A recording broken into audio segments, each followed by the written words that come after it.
Good afternoon, YouTubers. Well, I'm getting some sun today. I'm sitting up on the roof terrace. It's a bit blowy, so a bit chilly. Hope you can hear me okay. And I was looking at a few videos and stuff about castles. One of the great things about Europe is you've got loads of these old castles, you know, from the days of the knights and jousting and stuff like that. Medieval days when castles dominated the land, and they always built these things on top of cliffs and high ground, and where they could dominate and rule and thwart the attacks of enemies and that sort of thing. And the castle technology evolved tremendously. You know, you look at these gatehouses and the way they were designed, and the moats and the defences, and they really did dominate until the cannon came along, and then the cannon blew holes in the castle walls, and that was the end of the castles, really. The castles really ended in the UK.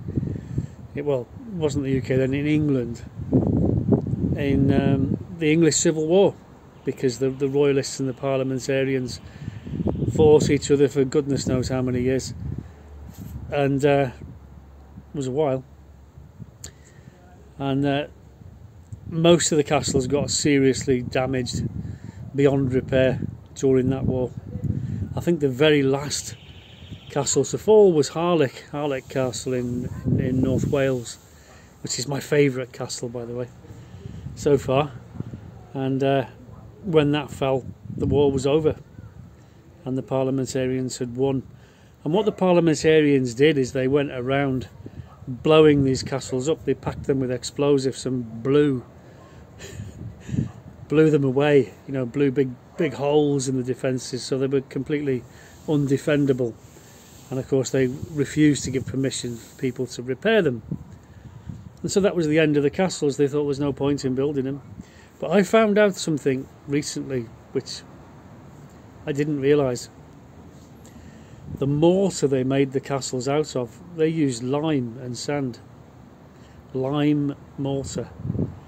Now, lime mortar is not very good, because when I did the bricklaying course, we used to use lime mortar. We'd mix lime with sand in the cement mixer, make a mix, and then you'd go and build a wall, and you'd get it all straight and plumb and level and everything, and the instructor would come along and he'd put his straight edge on your wall diagonally and vertically, and he'd do all the checks, and when he was happy with the wall, he'd say, yes, you've passed, and he'd give you a tick, and he'd say, knock it down.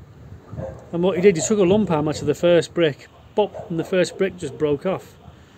And then you got a chisel and you just chipped all this lime mortar off. So the sand and the lime mortar just broke off and finished up in a heap on the floor. So you cleaned all the bricks up with your trowel, stacked them all back up, ready for building the next wall. And all the lime mortar was in a pile on the floor. You swept it up, put it back in the washing machine, put it back in the cement mixer, poured water in there, and stirred it all up, and again it all broke up and it all turned into porridge again. And you could mix it again, and you could use it again and again and again. So it's not very good. It's not like concrete. Okay, concrete is a lot stronger than lime mortar. They didn't have any concrete back in medieval days, I don't suppose.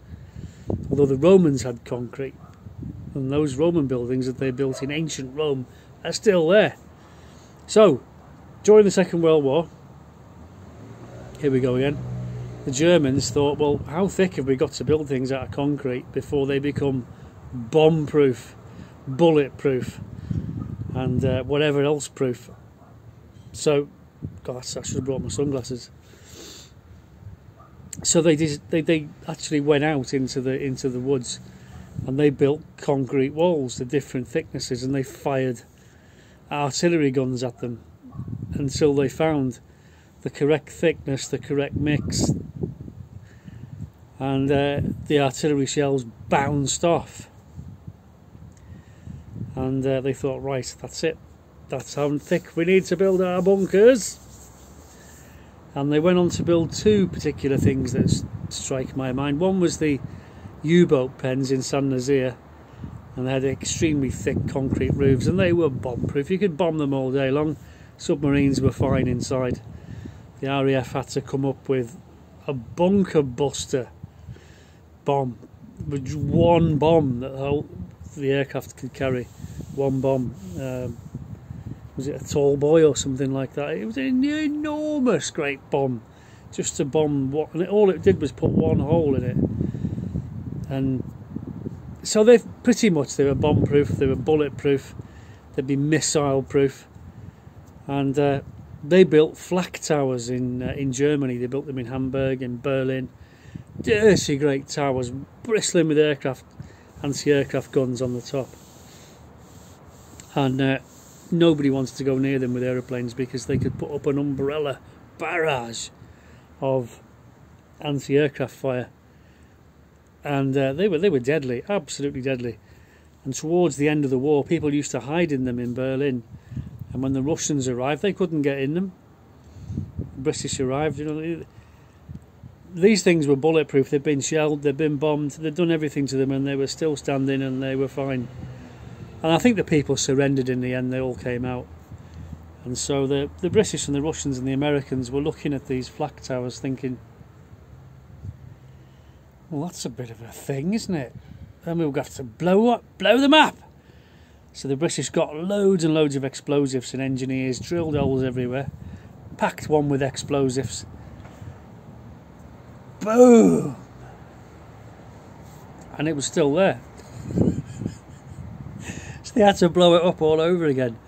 And they worked out it cost so much, probably cost more money in explosives to destroy it than it cost to build it in the first place. So they blew one to pieces. They did actually blow one up and destroyed it. And they just left the others. They said, bollocks. They just leave them.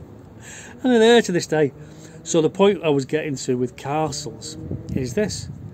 Germans have already done the homework. Right, so if you wanted to build castles again in this day and age, you've got to knock down the ruin that's there. You could pick all the best places again, and you could build Flak towers and build the walls, castle walls out of concrete. Nice thick concrete, make it bomb-proof, make it bulletproof, make it missile-proof. And then you'd have to think about making it helicopter-proof, wouldn't you, with people abseiling down. But then I guess you'd just have killing grounds, wouldn't you? Bulletproof killing grounds. But yes, I think there's still a place for castles in modern day military architecture.